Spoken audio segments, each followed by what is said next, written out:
Öksürük ne zaman tehlikeli?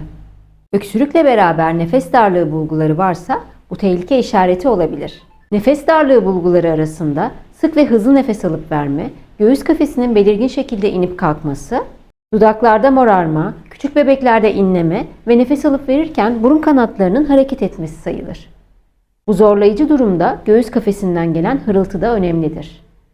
Ayrıca 3 aylıktan küçük bebeklerde arka arkaya tutan öksürükler dakikalarca devam ediyorsa, beraberinde nefes darlığı bulguları ya da ateş olmasa bile hekim değerlendirmesi gerektirir.